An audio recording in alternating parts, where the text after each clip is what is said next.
Realme തങ്ങളുടെ ഏറ്റവും പുതിയ ടാബ്ലറ്റ് പുറത്തിറക്കി. റിയൽമി പാഡ് 2 എന്നാണ് പേര്. ഈ ഒരു ടാബ്ലറ്റിനകത്ത് ഇതുപോലെ ഹൈറസ് ഓഡിയോ സപ്പോർട്ടും ഡോൾബി അറ്റ്മോസിന്റെ സപ്പോർട്ടും ഒക്കെ ഉണ്ടെന്ന് പറയുന്നുണ്ട്. ഇതിന്റെ ഒരു ഫോട്ടോ ഇത്തരത്തിൽ ഇവിടെ കൊടുത്തിട്ടുണ്ട്. അതുപോലെ ഇതിന്റെ ബാക്കിൽ പ്രധാനപ്പെട്ട സ്പെസിഫിക്കേഷൻ ഡീറ്റെയിൽസ് കൊടുത്തിട്ടുണ്ട്. അതിലേക്കൊക്കെ വരാം. ആദ്യം നമുക്ക് എന്തായാലും ഫാസ്റ്റ് ആയിട്ട് ഈ ഒരു റിയൽമി പാഡ് 2 നമുക്ക് അൺബോക്സ് ചെയ്യാം.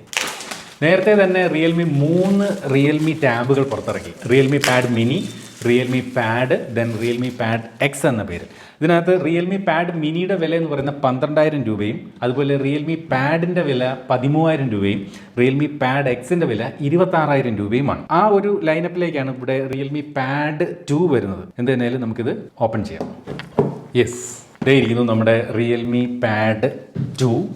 അതിലേക്ക് വരാം. വേറെ ഇതിനകത്തുള്ളത് സിം ഇജക്ടർ പിൻ. അപ്പോൾ ഈ ഒരു റിയൽമി പാഡിനകത്ത് നമുക്ക് സിം ഇടാൻ സാധിക്കുന്ന ടൈപ്പാണ്, അതായത് LTE വേരിയൻ്റ് ആണ്. അതുപോലെ ഇതിൻ്റെ ഒരു user manual, warranty card information, documentation ആണ് ഇവിടെ കൊടുത്തിരിക്കുന്നത്. വേറെ ഉള്ളത് ഒരു 33 വാട്ടിൻ്റെ ഒരു ഫാസ്റ്റ് ചാർജർ ഈ ഒരു ടാബ്ലറ്റിനോടൊപ്പം നൽകിയിട്ടുണ്ട്. അതുപോലെ ചാർജ് ചെയ്യുന്നതിന് വേണ്ടി ഇത്തരത്തിൽ USB Type-C ചാർജിങ് കേബിളാണ് ഈ ഒരു ടാബ്ലറ്റിനോടൊപ്പം നൽകിയിരിക്കുന്നത്. നല്ല വെയിറ്റ് ഉണ്ട്. മുൻ വർഷത്തെ അപേക്ഷിച്ച് കുറച്ചുകൂടി, അതായത് റിയൽമി പാഡ് 1-നേക്കാൾ കുറച്ചുകൂടി വെയിറ്റ് കൂടുതലുണ്ട് ഇത്തവണ. യെസ്, ഇതാണ് റിയൽമി പാഡ് 2. ഇവിടെ ഒരു സ്റ്റിക്കർ ഇതുപോലെ ഒട്ടിച്ചിട്ടുണ്ട്. ഇപ്പോൾ അടുത്ത കാലത്ത് വരുന്ന മിക്ക സ്മാർട്ട് ഫോണുകളിലും ഇതുപോലെ ഇതിൻ്റെ ക്യാമറ മൊഡ്യൂൾ എന്ന് പറയുന്ന ഇത്തരത്തിലൊരു വലിയ ക്യാമറ മൊഡ്യൂളാണ് സാധാരണ കണ്ടുവരുന്നത്. അത്തരം ഒരു ക്യാമറ മൊഡ്യൂൾ ഡിസൈൻ തന്നെയാണ് ഇവിടെ റിയൽമി പാഡ് X2-ലും കൊടുത്തിരിക്കുന്നത്. അതിനകത്ത് 2 ക്യാമറകൾ ഉണ്ടെന്ന് തോന്നിപ്പിക്കുന്നു, പക്ഷേ സിംഗിൾ ക്യാമറയാണ് ബാക്ക് സൈഡിൽ കൊടുത്തിരിക്കുന്നത്. ഒന്ന് LED ഫ്ലാഷ് ലൈറ്റ് ആണ്. ഇവിടെ AI ക്യാമറ എന്നതുപോലെ എഴുതിയിരിക്കുന്നത് കാണാം. മെറ്റാലിക് ഫിനിഷാണ്, നല്ല ഒരു ബിൽഡ് ക്വാളിറ്റി അതുകൊണ്ട് തന്നെ നമുക്ക് കിട്ടുന്നുണ്ട് ഈ ഒരു ടാബ്ലറ്റിനകത്ത്. ഇവിടെ ഒരു ഡ്യുവൽ ടോൺ നമുക്ക് കാണാം. അതുപോലെ ഇവിടെ റിയൽമി എന്ന് എഴുതിയിട്ടുണ്ട്. കുറച്ച് വെയിറ്റ് ഞാൻ പറഞ്ഞില്ല, കൂടുതൽ ഫീൽ ചെയ്യുന്നുണ്ട് കഴിഞ്ഞ വർഷത്തെ അപേക്ഷിച്ച്. കാരണം റിയൽമി പാഡ് 2-ലേക്ക് വന്നപ്പോൾ ബാറ്ററി കുറച്ച് കൂടിയിട്ടുണ്ട്. അതുകൊണ്ടൊക്കെ ആയിരിക്കണം ഒരു പക്ഷേ വെയിറ്റ് ഇത്തരത്തിൽ കൂടിയെന്ന് എനിക്ക് തോന്നുന്നു. ഇതിൻ്റെ സൈഡ് പ്രൊഫൈൽ നോക്കിക്കഴിഞ്ഞാൽ ഇവിടെ ആയിട്ട് വോളിയം റോക്കേഴ്സ് കാണാം, അതുപോലെ മൈക്രോഫോണുകൾ കാണാം. വലത് സൈഡിലേക്ക് വരുമ്പോൾ USB Type-C ചാർജിങ് പോർട്ടും സ്പീക്കർ ഗ്രില്ലും കാണാം. താഴേക്ക് നോക്കുമ്പോഴാണ് സിം ട്രേ കൊടുത്തിരിക്കുന്നത്. അതുപോലെ ഇടത് സൈഡിൽ വീണ്ടും 2 സ്പീക്കർ ഗ്രില്ല് കാണാം. ഇവിടെ പവർ ബട്ടണും കാണാം. അപ്പോൾ ഈ ഒരു ടാബ്ലറ്റിൻ്റെ ഏറ്റവും വലിയൊരു പ്രത്യേകത എന്ന് പറയുന്നത് ക്വാഡ് സ്പീക്കർ സിസ്റ്റമാണ്. അതും ഡോൾബി അറ്റ്മോസ് സപ്പോർട്ടൊക്കെയുള്ള ക്വാഡ് സ്പീക്കറാണ് കൊടുത്തിരിക്കുന്നത്. നമുക്ക് എന്തായാലും ഈ ഒരു ടാബ്ലറ്റിൻ്റെ സിം ട്രേ ഏത് ടൈപ്പാണെന്ന് നോക്കാം. റിയൽമി പാഡ് എക്സിനകത്ത് നമുക്ക് എക്സ്റ്റേണലി കീബോർഡും അതുപോലെ ടച്ച് പെന്നും ഒക്കെ കൊടുക്കാൻ സാധിക്കുമായിരുന്നു. പക്ഷേ ഇവിടെ അത് സാധ്യമല്ല. അങ്ങനെ ഉണ്ടെങ്കിൽ ഇവിടെ ആ ഒരു കീബോർഡ് കണക്ട് ചെയ്യാനുള്ള ഓപ്ഷൻ കണ്ടേനെ, പക്ഷെ അതില്ല. നമുക്ക് വേണമെങ്കിൽ ബ്ലൂടൂത്ത് കീബോർഡ് ഇതിനകത്ത് കണക്ട് ചെയ്യാം, അല്ലാതെ ഇതിൻ്റെ കൂടെ വരുന്ന കീബോർഡൊന്നും കണക്ട് ചെയ്യാൻ സാധിക്കില്ല. സിം ട്രേയുടെ കാര്യം പറഞ്ഞാൽ ഇതിനകത്ത് നമുക്ക് ഹൈബ്രിഡ് സിം ട്രേ ആണ് കൊടുത്തിരിക്കുന്നത്. മെമ്മറി കാർഡും അതുപോലെ തന്നെ ഒരു നാനോ സിം കാർഡും നമുക്ക് ഈ ഒരു ടാബ്ലറ്റിനകത്ത് യൂസ് ചെയ്യാൻ സാധിക്കും. ടാബ്ലറ്റ് നമുക്കൊന്ന് ഓപ്പൺ ചെയ്യാം. ഇപ്പോൾ ഈ ഒരു സൈഡിലാണ് പവർ ബട്ടൺ കൊടുത്തിരിക്കുന്നത്. അതൊരു വലിയ കാര്യമാണ്. കാരണം ഈ വോളിയം റോക്കേഴ്സിനോടൊപ്പം ചേർത്ത് പവർ ബട്ടൺ കൊടുത്താലുള്ള പ്രശ്നം, നമ്മൾ വോളിയം കൂട്ടുമ്പോൾ അബദ്ധത്തിൽ പവർ ബട്ടൺ പ്രസ് ചെയ്ത് ഓഫ് ആവാനുള്ള സാധ്യതയുണ്ട്. ഓൺ ചെയ്യുമ്പോൾ തന്നെ ഇതുപോലെ റിയൽമി എന്നും പവർഡ് ബൈ ആൻഡ്രോയിഡ് എന്നും എഴുതി കാണിക്കുന്നു. അപ്പോൾ ഞാൻ ഈ ഒരു ടാബ്ലറ്റിൻ്റെ ഒരു ഇനിഷ്യൽ സെറ്റപ്പ് ചെയ്ത് കഴിഞ്ഞു. അതുപോലെ ഈ ഒരു ടാബ്ലറ്റിന്റെ ഒരു തിക്നസ് പറയുകയാണെങ്കിൽ 7.2 mm ആണ് തിക്നസ്. വലിയ തിക്നസ് ഒന്നുമില്ല. അതുപോലെ തന്നെ ഇതിന്റെ വെയിറ്റ് എന്ന് പറഞ്ഞാൽ 518 gram ആണ്. നേരത്തെയുള്ള റിയൽമി പാഡ് 1-നേക്കാളും കുറച്ചും കൂടി ഭാരം കൂടിയിട്ടുണ്ട്. അപ്പോൾ ഇതിനകത്ത് എടുത്തു പറയേണ്ട ഒരു കാര്യം, ഡിസ്പ്ലേ IPS LCD ഡിസ്പ്ലേ ആണ്. അതുപോലെ ഇതിന്റെ വ്യൂയിങ് ആംഗിൾ, എസ്പെഷ്യലി ഞാനിപ്പം ഇതിനകത്ത് ഡാർക്ക് മോഡിലേക്ക് മാറ്റിയിട്ടുണ്ട്. ഡാർക്ക് മോഡ് അല്ലെങ്കിൽ, അതായത് ആ വൈറ്റ് മോഡിൽ ഇടുമ്പോൾ വ്യൂയിങ് ആംഗിളിലേക്കൊക്കെ നോക്കുമ്പോൾ അത്ര ഒരു ബെറ്റർ എക്സ്പീരിയൻസ് അല്ല നൽകുന്നത്. ശരിക്കും പറഞ്ഞാൽ വൈറ്റ് മോഡിൽ ഇടുമ്പോൾ അതിന്റെ ആ ഒരു ഡിസ്പ്ലേയുടെ ഒരു ബ്രൈറ്റ്നസ് ഒക്കെ നമ്മൾ കാണുമ്പോൾ ഈ പറഞ്ഞ പോലെ ഒരു IPS LCD ഡിസ്പ്ലേ ആണെങ്കിലും അത്ര ഒരു ക്വാളിറ്റി ഡിസ്പ്ലേ ആയിട്ട് ഫീൽ ചെയ്യുന്നില്ല. പക്ഷേ ഡാർക്ക് മോഡിലേക്ക് മാറുമ്പോൾ ആ ഒരു പ്രശ്നം നമുക്ക് മാറുകയും കുറച്ചുകൂടെ ബെറ്റർ ഒരു ഡിസ്പ്ലേ ഫീൽ നമുക്ക് ലഭിക്കുകയും ചെയ്യുന്നുണ്ട്. അതുപോലെ 11.5 ഇഞ്ചിൻ്റെ ഫ്ലാറ്റ് ഡിസ്പ്ലേ ആണ് ഈ ഒരു ടാബ്ലറ്റിനകത്ത് നൽകിയിരിക്കുന്നത്. മാത്രമല്ല 2K റെസൊല്യൂഷനാണ് ഈ ഒരു ടാബ്ലറ്റിന് നൽകിയിരിക്കുന്നത്. അപ്പോൾ ഒരു ഹയർ റെസൊല്യൂഷൻ ഈ ഒരു ടാബ്ലറ്റിന് കൊടുത്തിട്ടുമുണ്ട്. ഇവിടെ 120 ഹെഡ്സിൻ്റെ ഹയർ റിഫ്രഷ് റേറ്റ് ഈ ഒരു ടാബ്ലറ്റിന് കൊടുത്തിട്ടുണ്ട്. അപ്പോൾ by default 120 hertz refresh rate active ആയിട്ടാണ് വരുന്നത്. അപ്പോൾ ഈ ഒരു 120 ഹെഡ്സ് റിഫ്രഷ് റേറ്റ് കൊടുത്തിരിക്കുന്നതുകൊണ്ട് തന്നെയും നമുക്ക് ഗെയിം കളിക്കുമ്പോൾ നല്ലൊരു എക്സ്പീരിയൻസ് ഇതിന്റെ ഡിസ്പ്ലേ സമ്മാനിക്കും. 450 നിറ്റ്സ് ആണ് ഇതിന്റെ ഒരു പീക്ക് ബ്രൈറ്റ്നസ്. കുഴപ്പമില്ലാത്ത ബ്രൈറ്റ്നസ് ഉണ്ട്. പക്ഷേ ഔട്ട്ഡോർ വിസിബിലിറ്റിക്കൊക്കെ ഓക്കെ എന്നേ പറയാൻ സാധിക്കുകയുള്ളൂ. ഇതിന്റെ ഒരു ബ്രൈറ്റ്നസ് നമ്മൾ ടാബൊക്കെ പുറത്തു കൊണ്ടുപോയല്ലോ സാധാരണ ഉപയോഗിക്കുന്നത്, ഇൻഡോർ പർപ്പസുകൾക്കാണല്ലോ ഉപയോഗിക്കുന്നത്. അതിന് ഈ ഒരു 450 നിറ്റ്സ് ഓക്കെ ആണെന്നും പറയട്ടെ. അതുപോലെ ഈ ഒരു ടാബ്ലറ്റിന്റെ പെർഫോമൻസ് സൈഡിലേക്ക് വന്നു കഴിഞ്ഞാൽ MediaTekന്റെ G99 എന്ന് പറയുന്ന 4G പ്രോസറാണ് ഈ ഒരു ടാബ്ലറ്റിനകത്ത് കൊടുത്തിരിക്കുന്നത്. 5G പ്രോസർ അല്ല, 4G ആണ് കൊടുത്തിരിക്കുന്നത്. അപ്പോൾ എൻ്റെ അഭിപ്രായത്തിൽ ടാബ്ലറ്റുകൾക്ക് യഥാർത്ഥത്തിൽ സിം ഇടേണ്ട ഓപ്ഷൻ പോലും നൽകണ്ട എന്നാണ് എൻ്റെ ഒരു അഭിപ്രായം. കാരണം നമുക്കറിയാലോ, നമ്മൾ എപ്പോഴും ഒരു മൊബൈൽ ഫോൺ കൊണ്ട് നടക്കുന്ന ആളുകളാണ്. അപ്പോൾ മൊബൈൽ ഫോണിനകത്തുള്ള മൊബൈൽ ഡാറ്റ നമുക്ക് ടെതർ ചെയ്ത് ഇതിനകത്ത് ഉപയോഗിക്കാം. അപ്പോൾ ഇതിനകത്ത് സിം കാർഡിൻ്റെ ആവശ്യമില്ല.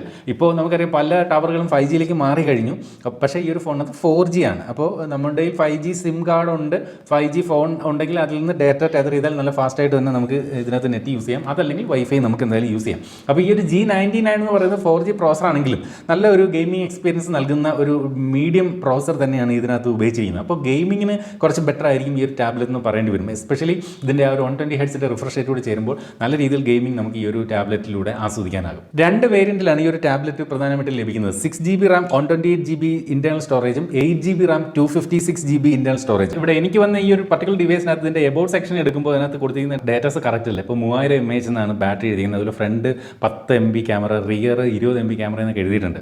അത് പ്യൂർലി ഒരു സോഫ്റ്റ്വെയർ ഇഷ്യൂ തന്നെയാണ്. അത് അവർക്ക് ജസ്റ്റ് ഒരു അപ്ഡേറ്റ് തന്നെ മാറ്റാവുന്നേ ഉള്ളൂ. അതിനി എനിക്ക് വന്ന ഡിവൈസിൽ മാത്രമേ അങ്ങനെ ഒരു പ്രശ്നമുള്ളൂ എന്ന് അറിയില്ല. എന്തായാലും ഞാൻ ജസ്റ്റ് കണ്ടുകൊണ്ട് പറഞ്ഞതാണ്. അതുപോലെ റാം ടൈപ്പ് എന്ന് പറയുന്ന LPDDR4X റാമും അതുപോലെ സ്റ്റോറേജ് ടൈപ്പ് UFS 2.2 ആണ് ഈ ഒരു ടാബ്ലറ്റിനകത്ത് റിയൽമി നൽകിയിരിക്കുന്നത്. ബാറ്ററി സൈഡിലേക്ക് വന്നാൽ 8360 mAh ബാറ്ററിയാണ് ഈ ഒരു ടാബ്ലറ്റിനകത്ത് റിയൽമി നൽകിയിരിക്കുന്നത്. ചാർജ് ചെയ്യാനായിട്ട് 33 വാട്ടിന്റെ ഫാസ്റ്റ് ചാർജറും കൊടുക്കുന്നുണ്ട്. അപ്പോൾ ഈ 2360 എന്ന് പറയുന്ന റിയൽമിയുടെ നേരത്തെ ഉണ്ടായിരുന്ന പാഡ് 1 എന്ന് പറയുന്ന ടാബ്ലറ്റ്, പാഡ് എന്നാണ് പേര്, ആക്ച്വലി പാഡ് 1 എന്ന് ഞാൻ എളുപ്പത്തിന് വേണ്ടി പറയുന്നേ ഉള്ളൂ. അപ്പോൾ ആ റിയൽമി പാഡ് എന്ന് പറയുന്ന ടാബ്ലറ്റിനേക്കാൾ കൂടിയ ഒരു ബാറ്ററി കപ്പാസിറ്റിയാണ് ഇതിനകത്ത് കൊടുത്തിരിക്കുന്നത്. 13 വാട്ടിന്റെ ഫാസ്റ്റ് ചാർജർ ഉപയോഗിച്ചുകൊണ്ട് 8360 mAh ബാറ്ററി ചാർജിങ് കുറച്ച് ടൈം എടുക്കും.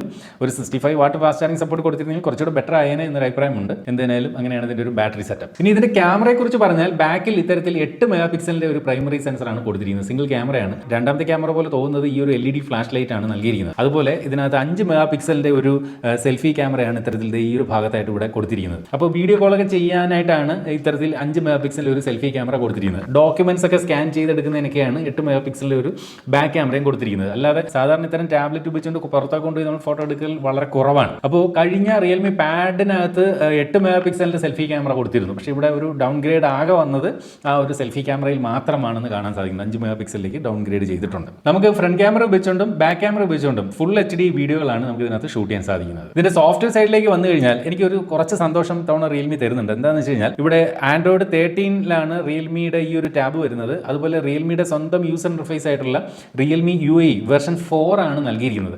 എനിക്ക് റിയൽമിയുടെ ഈ ഒരു ടാബ്ലറ്റിനകത്ത് സന്തോഷം നൽകുന്ന കാര്യം എന്താ വെച്ച് കഴിഞ്ഞാൽ ആകെ ഇത്തരം ആപ്ലിക്കേഷൻസ് മാത്രമേ ഇതിനകത്ത് പ്രീ ഇൻസ്റ്റാൾ ആയിട്ട് വരുന്നുള്ളൂ. നമുക്കറിയാം അടുത്തിടെ റിയൽമിയുടെ ഏറ്റവും പുതിയ സ്മാർട്ട് ഫോണുകൾ പോലും നിരവധി ബ്ലോട്ട്വെയർസുകൾ ഉണ്ടായിരുന്നു. പക്ഷേ ഇതിൻ്റെ ഒരു യൂസർ ഇന്റർഫേസ് ക്ലീൻ ആണ്.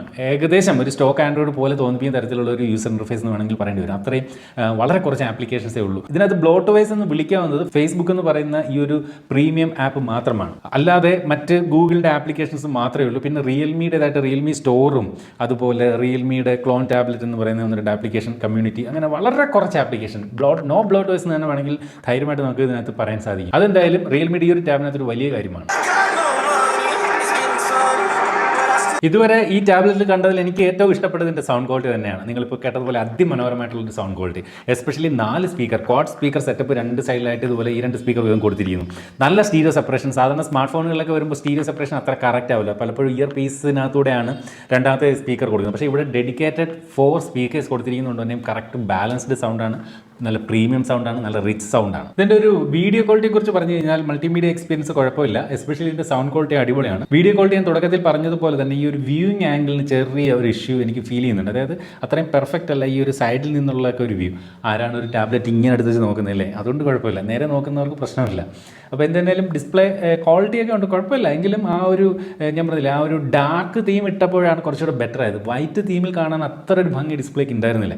എന്തായാലും ഡാർക്ക് തീമിലേക്ക് മാറിയപ്പോൾ ആ ഒരു പ്രശ്നം വരും. പക്ഷേ എങ്കിലും സ്റ്റിൽ ആ വ്യൂയിങ് ആംഗിൾ മറ്റ് ചില LED ഡിസ്പ്ലേ ഒക്കെയുള്ള ടാബ്ലറ്റും ഫോണും കണ്ടതുകൊണ്ടായിരിക്കണം അത്രയ്ക്ക് ഒരു ബെറ്റർ ആയിട്ട് ആ ഒരു വ്യൂയിങ് ആംഗിൾ എനിക്ക് ഫീൽ ചെയ്യുന്നില്ല ഈ ഒരു ടാബ്ലറ്റിൽ എന്നത് മാറ്റി നിർത്തി കഴിഞ്ഞാൽ. കുഴപ്പമില്ലാത്ത തിരക്കില്ലാത്ത മനോഹരമായിട്ടുള്ള ഡിസ്പ്ലേ തന്നെയാണ് ഈ ഒരു ടാബ്ലറ്റിനകത്ത് റിയൽമി നൽകിയിരിക്കുന്നത്. 2 വ്യത്യസ്ത നിറങ്ങളാണ് റിയൽമി പാഡ് 2 വരുന്നത്. ഇൻസ്പിറേഷൻ ഗ്രീൻ എന്ന് പറയുന്ന ഈ ഒരു കളർ വേരിയൻറ്റും ഇമാജിനേഷൻ ഗ്രേ എന്ന് പറയുന്ന ഒരു ഗ്രേ കളറുമാണ്. അപ്പോൾ എനിക്ക് ഈ കളർ എസ്പെഷ്യലി എനിക്ക് ഭയങ്കരമായിട്ട് ഇഷ്ടപ്പെട്ടു. ഒരു ഗ്രീൻ കളർ OnePlusന്റെ ചില ഫോണുകളിലൊക്കെ നമ്മൾ ഇത്തരത്തിലൊരു ഗ്രീൻ കളർ പലപ്പോഴും കണ്ടിട്ടുണ്ട്. എന്തായാലും ഈ ഗ്രീൻ കളർ നല്ല ഭംഗിയുണ്ട്. അതുപോലെ തന്നെ ഈ ഒരു ടാബ്ലറ്റിന്റെ മറ്റൊരു പ്രധാന പ്രത്യേകത എന്ന് പറയുന്നത് നമുക്ക് റിയൽമിയുടെ തന്നെ ഒരു കൂടിയ സ്മാർട്ട് ഫോൺ നമ്മൾ ഉപയോഗിക്കുന്നെങ്കിൽ അതിൻ്റെ സ്ക്രീൻ കൃത്യമായിട്ട് ഇതിനകത്ത് ഈ മിറർ ചെയ്യാൻ സാധിക്കും എന്നുള്ളതാണ്. അപ്പോൾ ആ ഒരു സ്ക്രീൻ മിററിംഗ് ഒക്കെ റിയൽമി ഫോണുമായിട്ട് അസാധ്യമായിട്ടുള്ള ഒരു എക്കോ സിസ്റ്റം പോലെ വർക്ക് ചെയ്യും എന്നുള്ളതാണ് ഇതിൻ്റെ മറ്റൊരു പ്രത്യേകത. അതുപോലെ സ്പ്ലിറ്റ് സ്ക്രീൻ നമുക്ക് മൾട്ടി ടാസ്കിങ് ഒക്കെ ചെയ്യാനായിട്ട് ഈ ഒരു ടാബ്ലറ്റിനകത്ത് നല്ല രീതിയിൽ സാധിക്കും. അടുത്തായിട്ട് ഇതിൻ്റെ ഒരു പ്രൈസിംഗ് ആണ്. 19,999 രൂപയാണ് ഇതിൻ്റെ ബേസ് വേരിയൻറ്റിൻ്റെ വില. അതായത് 6GB 128ൻ്റെ വില എന്ന് പറയുന്നത് 19,999 രൂപയ്ക്കാണ്. നമുക്ക് ഒരു സ്മാർട്ട് ഫോൺ വാങ്ങുന്ന വിലയൊക്കെ ആകുന്നുള്ളൂ അല്ലേ. ഒരു എൻട്രി ലെവൽ എന്ന് പറയാൻ പറ്റില്ലെങ്കിൽ ഒരു എൻട്രി ലെവലിന് മുകളിൽ നിൽക്കുന്ന ഒരു സ്മാർട്ട് ഫോൺ വാങ്ങുന്ന വിലയൊക്കെ നമുക്ക് ഈ ഒരു ടാബ്ലറ്റിന് ആവുന്നുള്ളൂ. അപ്പോൾ ഒരു ടാബ്ലറ്റ് അത്യാവശ്യമുള്ള ഒരാൾക്ക് തീർച്ചയായിട്ടും പരിഗണിക്കാം. കാരണം നമുക്കറിയാം, നമ്മൾ മൊബൈലിൻ്റെ സ്ക്രീനിൽ നമുക്ക് മൂവിയൊക്കെ വാച്ച് ചെയ്യുന്നതിന് എപ്പോഴും ഒരു പരിമിതിയുണ്ട്, ചെറിയൊരു സ്ക്രീൻ എന്നുള്ളത്. ഇതൊരു വലിയ സ്ക്രീനിലേക്ക് ഒരു മൾട്ടിമീഡിയ എക്സ്പീരിയൻസ് കിട്ടുന്നു. അതുപോലെ ഗെയിമൊക്കെ നല്ല രീതിയിൽ കളിക്കാം. അങ്ങനെയൊക്കെയുള്ള ആവശ്യങ്ങൾ അതിൽ പഠിക്കുന്നവർക്ക്, അതുപോലെ ഈ പറഞ്ഞ ജോലി ചെയ്യുന്നവർക്ക് ഒരു ലാപ്ടോപ്പിലേക്ക് പോകാതെ, ലാപ്ടോപ്പിൻ്റെ അത്രയും പൈസ മുടക്കാതെ കുറച്ചുകൂടി വലിയ സ്ക്രീൻ മൊബൈലിനേക്കാൾ എന്ന അർത്ഥത്തിലൊക്കെ നമുക്ക് വേണമെങ്കിൽ ഈ ഒരു ടാബ്ലറ്റ് പരിഗണിക്കാവുന്നതാണ്.